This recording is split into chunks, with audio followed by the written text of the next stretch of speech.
What's up, everybody? Don Martelli here at the PR Bunker podcast. Welcome back. It's been a little bit of a time, a little reprieve, but over the last handful of months, I've joined a handful of communication networks, and one of them, pretty active, is where I met our guest today, Adam Rosbenberg, who we'll call either Rosie or Berg because he's a hockey guy, which we'll get into in a second. But Adam, thanks for joining me today.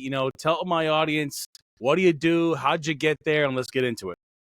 Oh, well, first of all, thanks for having me. Problem, pal. So I am a communications consultant, just like everybody is. The short answer of how I got into it is, over the pandemic, I had like my third straight job that was eliminated, which I'm sure a lot of people in the space can relate to. And I said, all right, I'm done doing this. I'm just going to have my own clients. But the longer version is I worked for a couple agencies and worked for a couple brands like Clorox.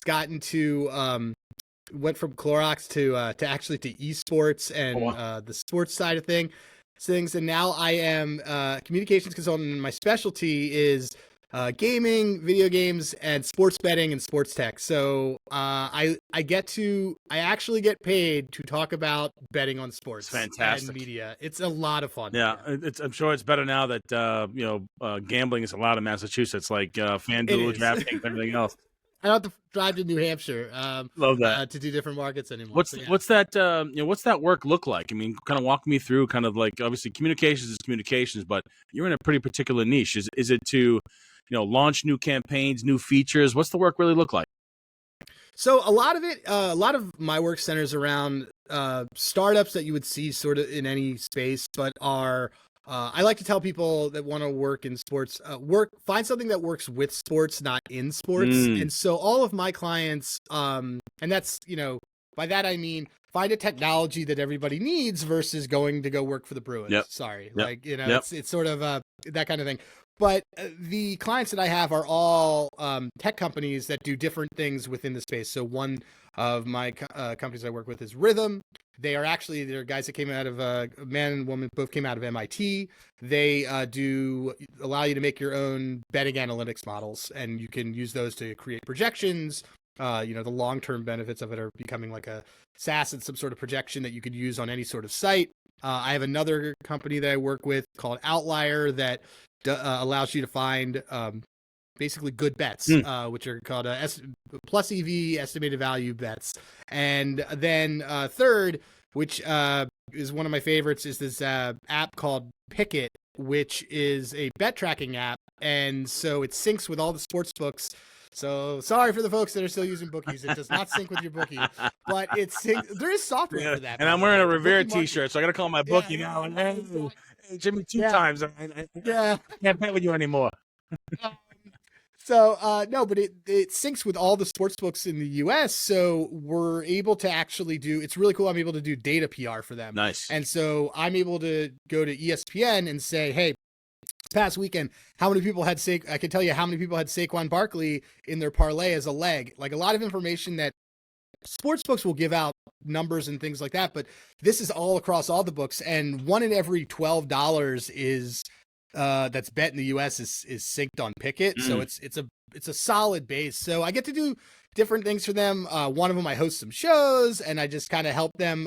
One of the cool things about PR that I'm sure that you've discovered is that we're the guys that kind of know everybody. And so our jobs sort of move from naturally telling a story to, hey, here are folks that you could tell a story with. So I do a lot of partnership development and, hey, like here's a media company that you should be working with as you guys are building your media product. So it's a lot of fun. It takes like my sports betting clients are about 70% of my time. And then I have an esports client. That's the rest of my time.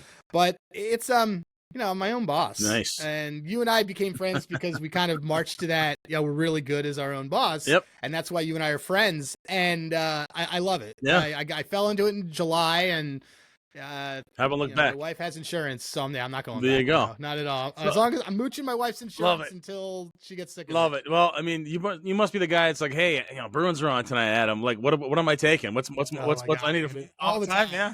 So let me ask you this. I mean, how successful are you this year? I mean, were you in the plus? You in the black? Where we at? Very, very much in the plus. Good. So baseball is my main sport. Got And look, this doesn't need to become a responsible gaming podcast, but Definitely not. I was very, very, I could absolutely tell you my lowest moment in gambling. I got into gambling in 2018, and I know exactly my worst gambling moment ever. And it was the Pats Super Bowl Woo. against the Rams, because the 13-3 Yep. where I just had the over on everything. Oh man. And I really needed Gronk to win MVP to save anything, and it did not work out that way. And yeah, that one catch right down the sideline. Yeah, the longest catch of the game for like 60 yards. Yep. So it was before I lived in Boston. But but no, I'm very in the black and flex, I guess. But it's I had a very good Super Bowl, not just because my Eagles won, but because I had a good Super Bowl. Nice. But yeah, like I also just try to, as I've grown, the bets that I take, I just try to take smarter value bets. Yeah. Like before we jumped on, you and I were talking about how I bet the Four Nations Cup, and I was sitting pretty last night because I had like Sidney Crosby MVP, I had Connor Hellebuck MVP, and the nuclear scenario was actually like Connor McDavid going off and an over, and it almost happened. But I had a Zach Werenski at like 40-1 to be the points leader, and that hit through, which is great. I just try to, for me, it's just like, it's math, it's fun, it's value. And I just kind of say, it's fun to have like stake in the game. It's fun to do this. It's a lot more, it's way more fun when you do it the right way. Betting was very stressful for me when I wasn't good at it. And so now, but I will go to every sort of parent event, and the dads will come up to me and say, hey, so who do you like for this and this? And I'm like, I don't know. I don't really want to, or the worst is saying, I don't really like anybody in that. They're like, oh, but who do you like? I'm like, I don't know, man. Like, I don't want to waste my money. I'm on DraftKings now. There's this ping pong match in Japan. Who should I be betting on, right? Yeah. Well, Madden Sims and all that stuff. I'm glad you brought up the Four Nations tournament, and obviously this podcast is about communications and marketing. And when you think about professional sports, NHL, NBA, NFL, PGA, MLB, they don't need marketing for the brand because people know who they are if you're a sports nut. But I think hockey, in my perspective, and professional hockey, unless you're like a puckhead, it's kind of one of those like the redheaded stepchild of the family. Like you either love it or you don't pay attention to it. I think, and I don't know from your perspective, the chatter around hockey in the last 2 weeks has been abundant and in places that I've never seen. Like it's leading newscasts and news stations. It's in the media on a regular basis, not just ESPN and sports media, but it's kind of everywhere. And I feel like the way they sort of switched from going a typical all-star format to this tournament was a brilliant marketing idea that has galvanized, I think at this early stage, people's attention towards hockey. I'd love to get your perspective on somebody who's working in that space, who's obviously a hockey fan, played hockey. I mean, I think it's been incredible, but I'd love to get your take on that. So I said I was going to save this part for when we started recording, but we talked about what's on our desk. Yeah. And I have, so Jeremy Roenick is one of my favorite players growing up. I liked him when he was on the Blackhawks, and then he came to the Flyers. I have an autographed custom thing around. He makes his own whiskey now. Yep. And I got this. I met him last Christmas 2023 in Methuen at a One Stop Liquor. He was doing stuff, and nice. He took 20 minutes to sign this for me and talk specifically about the 2004 Flyer. He named every guy on that team, and he's like, he's like, that team I thought was going to do it, and this and this. But look, for the Four Nations stuff, I'll admit I was really questioning this because the NFL ends, and the NFL is king when it comes to media and it comes to attention. And the league was like, cool, we're going to take off for 2 weeks and not have eyeballs. And also keep in mind, this was, the NBA All-Star game was about to come up. So in my mind, I'm like, you are not as big. Did anybody watch the NBA All-Star game? I'm like, and then look how it actually happened. And, yeah, exactly. Well, it couldn't have gone better for them from a comms perspective, because you had what I think you and I just both called, like, it was almost like a Taylor Swift effect that had on the NFL, where now everybody's talking about the NHL. And this is a league, by the way, that didn't have a TV deal 5 years ago. So ESPN had dropped them. They got back. Now, by the way, MLB doesn't have a TV deal after this, and which is a whole other ball of wax. But this is great for the NHL, because like all they wanted to do, what they wanted to get out of these outdoor games, when they do the game at Fenway and they do, I think they got in this. because it really proved to the point that players will play for something. People got to see the best version of all these players in an exhibition that mattered, and it wasn't the All-Star game. Agreed. And that, like, every league has been trying to do that for years, and the NHL nailed it. Yeah. And now people are going to be, this is great for Olympics. Yep. Because they're coming back and it's going to look good. And it could have gone better because the NBA All-Star game could not have gone worse. Correct. Yeah. And it was and we talk about in comms that there are things you can control, and the thing you can control is always your side of the street. You can you can keep your side of the street clean, you can keep it organized, and your job is to basically move clients or the brand that you work for around what trucks are moving by and what's going on.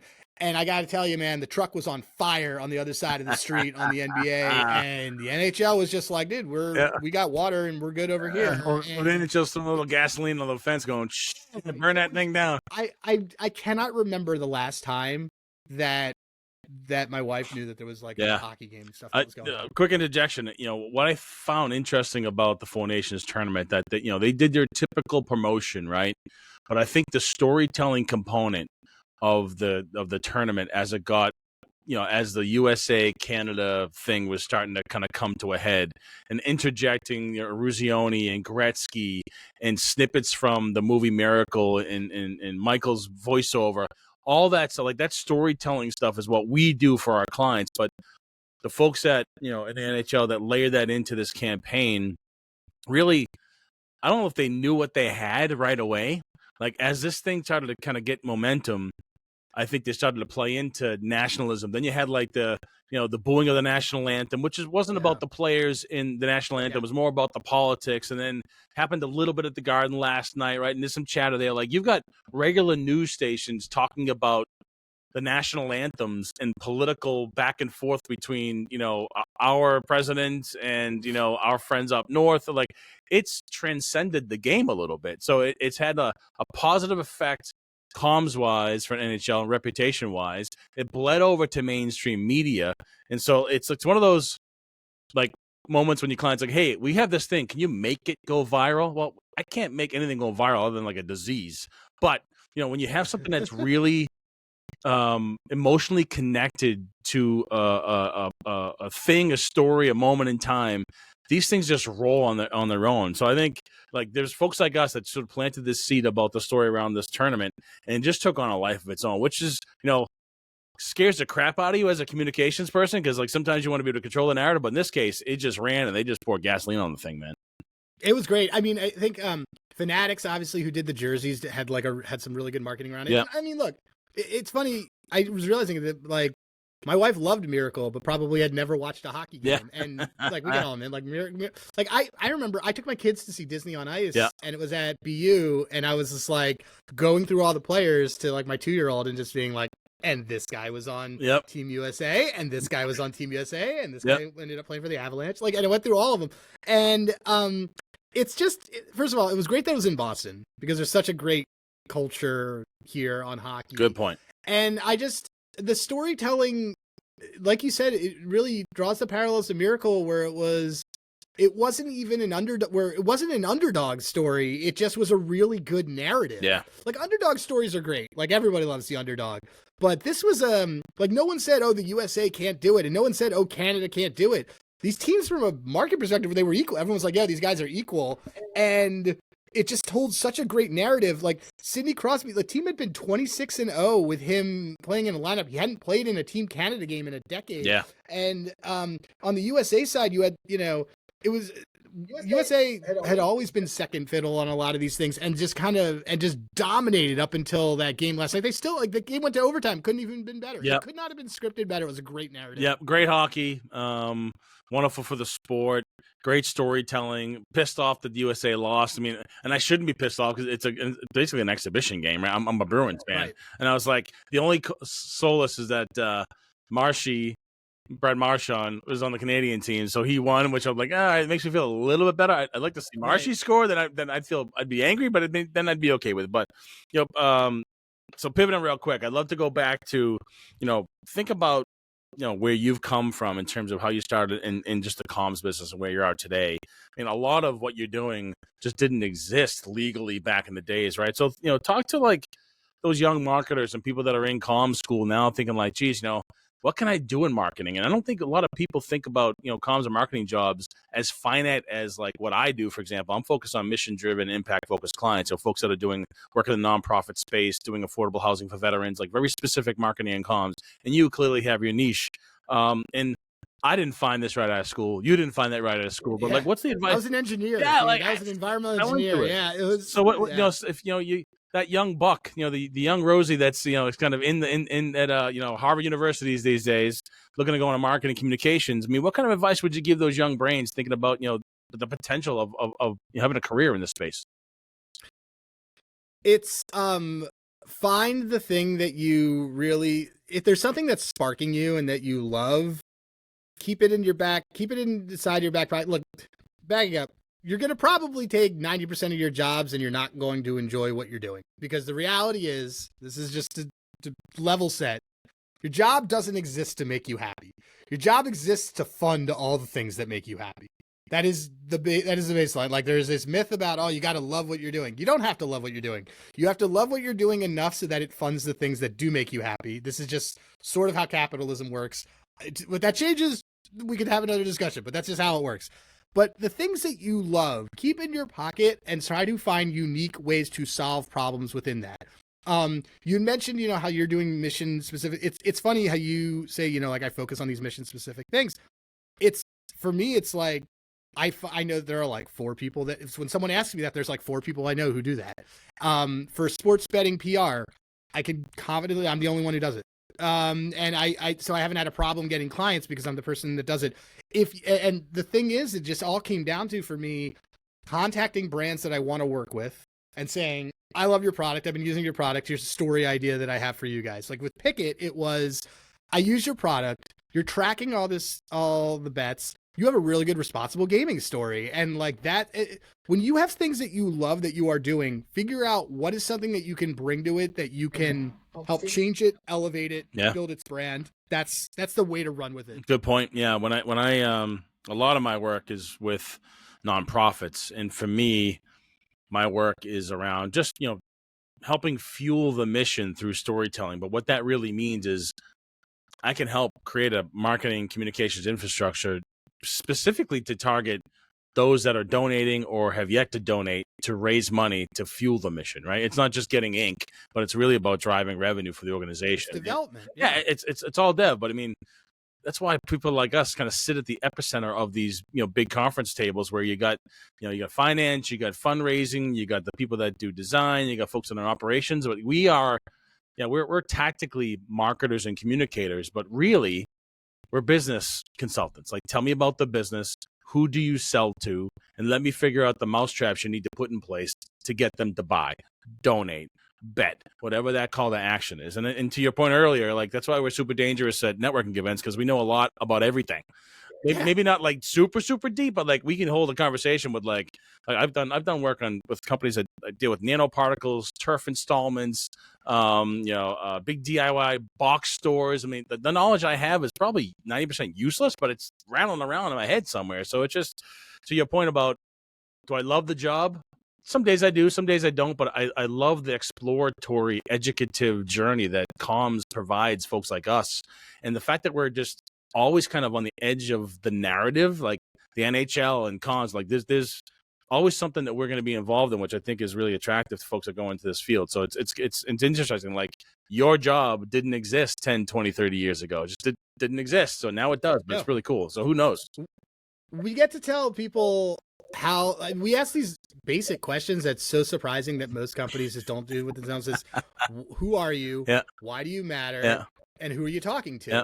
And our job is to make sure that is done in a coherent fashion, because you always will get a brand that says, oh, we've been doing ads, we haven't really been growing. Well, cool. So do your ads feature a celebrity? Well, even if it's yes, that's like, yeah, they do. And it's like, well, what did your ads say that you are something unique versus someone else? Yep. No, not really. And it's just, it's a lot of easy stuff. And it all just comes down to, why would someone care about this? Okay, well, let me ask the question and let me write why someone should care about this. And it's funny because when you're in the weeds, you don't think about it. And so that's the best part about being a comms person is like we have our hands in all of it. We know where all the bodies are buried. Yep. Us and the lawyers are like the guys that know where everything is buried. So we kind of have to game theory is what a lot of comms is. And it's I was having a conversation with someone today on an esports client of, hey, how do we pitch this story into this publication? And I said, okay, well, I need these dependencies to do this because they're going to ask this. And it's all game theory. Yeah. So like my background actually was in like engineering and political science, and a lot of like, and I know you stuff with politics too, but like that, the political science facet of background, even more so than journalism, really prepares you for comms and marketing, because it's chess. I'm going to move this so that this piece moves, and I'm thinking 2 steps ahead. Yep. And that is how it has to work for comms, because so much of our stuff revolves around stuff we can't control, that it's about anticipating what's going to happen and then how you're going to either react or be proactive around it. That's a great point. Yeah, I think the one, I wouldn't say challenge, but the interesting part of our job these days is the proliferation of just tools available to us to create, right? So we are developers of stories, storylines, we tell stories, but oftentimes we are literally a society of like squirrels on Adderall, 30 seconds away from our next distraction, right? So how do you get somebody's attention, and how do you take the time to develop really solid narratives that get people to pay attention, right? And you've got the Chat GPTs, the Geminis, the Perplexities, got all these tools out that do this stuff. I'd love to kind of pick your brain real quick to understand, like, what's your stack look like, your marketing stack, or the tools that you use to do your job? How are you weighing in on AI at all? Are you leveraging that in some way, shape, or form? How do you manage your day? Because obviously, if you're not in comms, you don't really understand how the sausage is made. But there's a lot of things that we've got to do procedurally and from a process standpoint to get from an idea to publishing that piece of content in some way, shape, or form. And back in our days when we first started, when I first started in this business, I was faxing press releases to reporters, okay? Fax machines, okay? So old school. Today, it's a click of a button, I can hit 3 million journalists in a second. What's your kind of stack look like? What tools are you using kind of help you out the course of your day? Paper, pen. Paper and pen. Classic. Your brain will remember things faster when you write them down. So initial things I always will write down on there. Yep. I'm in my Google. I have all these Google Docs that are scratch pads for a lot of things. I use Claude.ai. Yep. I think it's a better writer than ChatGPT. Yep. Look, I'll fully admit, there's a lot of things that I will throw into ChatGPT and say, hey, can you make this? And I do that really to test myself on just sort of the admin-y part of it. And then I'll just say, well, let me edit this to make this a little more human and do something like that. Yep. But, I think that, like, when you go from, idea conception to execution, a lot of this is the best stories are actually like longer lead stories, or just kind of knowing what's going on in the world. So look, I read like my Globe, I read my New York Times, I will read CNN, I will go to what's trending on Twitter just to kind of see like, okay, like what are people kind of talking about? And then I just reverse engineer. And this is why comms guys this is why as comms people, we always say, hey, like, tell us everything about the brand and like why we want to know it. Because I just think, okay, if I am talking to this publication at a party, what is a common thing that I could say between me as the brand and this person at the party that makes the brand relevant? And sometimes that doesn't exist. And we had a conversation in the Slack thread about like, sometimes like you don't have news, dude, like, and it just doesn't work. But sometimes it's, oh, hey, like, for example, my esports client is doing things around chess is going to be part of the esports World Cup for the first time ever. Yeah. And somebody had written, I saw about the rise of chess.com, and a lot of this came from like Queen's Gambit, people doing things over pandemic. But, and I reached out and I said, look, you were talking about chess.com, but how about even the next wave from that, which is a 1,500-year-old hobby is now a competitive esport. And so you've gone from this hobby to community to this. And it's basically, I look for things that I can relate to with a reporter and with a journalist, because ultimately our job is to take something cool and bring it to someone who writes about something cool. And the best way we work with them is to say like, hey, you were writing about this. This might be relevant too. My best journalist relationships are guys that will call me and say, hey, can I pick your brain about this? Can I pick your brain about this? And that's what you want. And that's what I aspire to have. And this, it's funny because you have clients that the worst thing that I think on any sort of client is one that makes you constantly justify what you're doing with comms, because to me, it means that they don't actually get why they're there and why they're doing it. And comms is keeping the balls in the air, keeping the relationships alive, and constantly being on the lookout for how are we valuable to the billions of conversations that are happening at that given moment. How can we make ourselves relevant for what's going on? Which makes it continuously hard for us to describe what we do to our family members. Like, I you still write for the Globe, right? I'm like, no. Oh, so you're in advertising?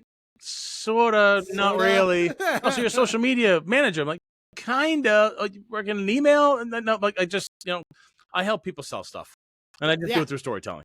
Yeah. I tell them, I say, I help people tell something that they aren't able to tell in normal people format. Make it more take difficult stories and tell it in layman's terms. So what's obviously you're I wouldn't say you're day one of your company, but you're still in a sort of infancy stage, but clearly being driving success. What's next? What's next for you, the company? Where's your particular space heading? Obviously gaming is not going away. It's clearly millions and millions of dollars being spent there. What are the opportunities for you? What's next for your company? So for me, a lot of the stuff within the betting space revolves around what happens legislatively, which is only going to grow. The biggest thing in betting right now is how you have legalized sports betting overall, and then you have states that are doing specifically that are doing mobile sports betting, and then after that it's now becoming like market based because everything's around a market. So you've probably seen things like Kalshi and how Robinhood will allow you to bet the prediction market of what's going on. Ultimately this all means it's just that there's a lot of people in the United States who just wish they were richer. Is basically what you're basically finding. But for me, I gotta first of all formalize my name on this. I've settled on ARO strategies. Okay. So because I don't want to be specific with the sports stuff. But I think it's just for me, it's I'm constantly looking to find other people I can collaborate with. And I just like, and there's like you, and I have like a handful of people that I really like collabing on projects, and I like to think of it as like clients want an Ocean's 11 of people who are going to get it done. They don't really want to hire like a giant agency anymore because it's, I don't agree with much that our government says, but I really do strongly agree with the fact that it is economically better to not have a ton of employees and outsource this to whatever and do things this way. And so I can understand that concept because that's how brands are now functioning.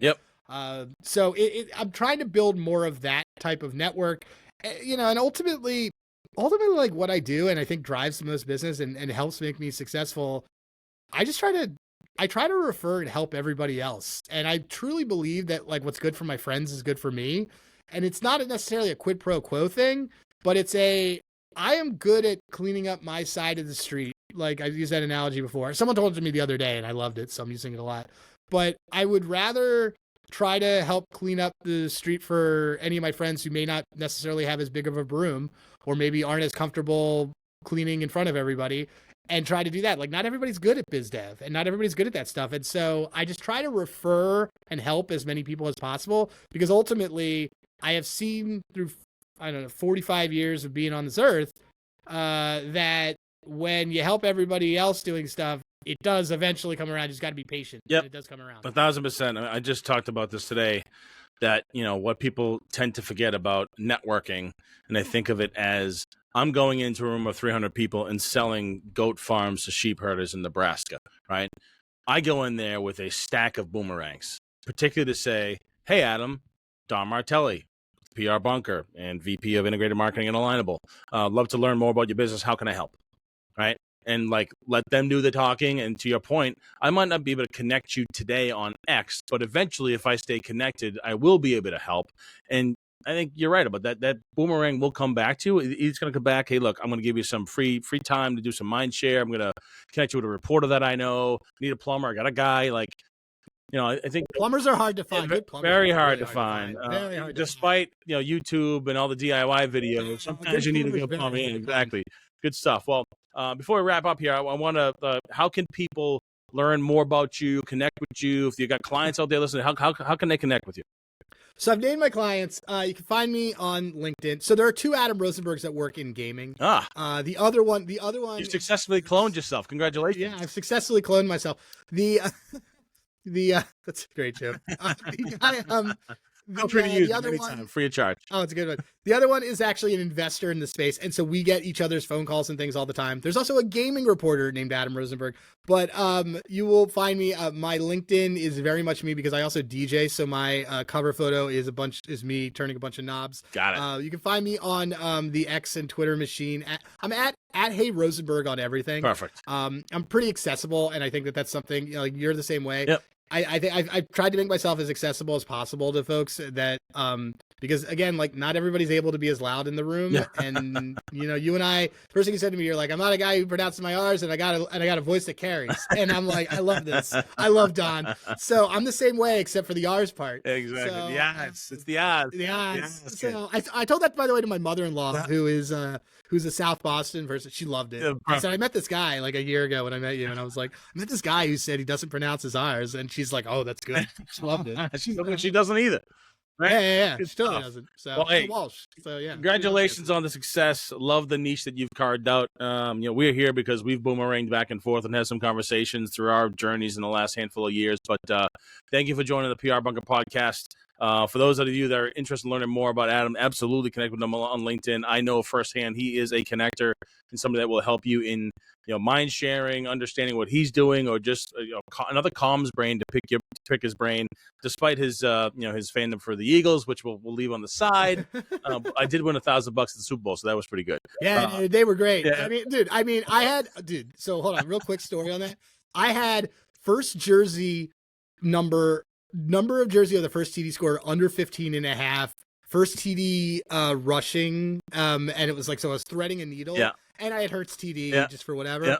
All three of those hit at the same time. Wow. It was gorgeous. Well, you're the guy. It was great. It was great. You also can contact me for home run props. I'm very good at that. Look, if you build yourself as the ChatGPT of online gambling and you can be successful at it, you can get after it. You got it. Good stuff. Well, thank you for joining me today. And absolutely, let's continue the conversation, and good luck with everything you got going on. Yeah, thanks a lot for having me. No problem.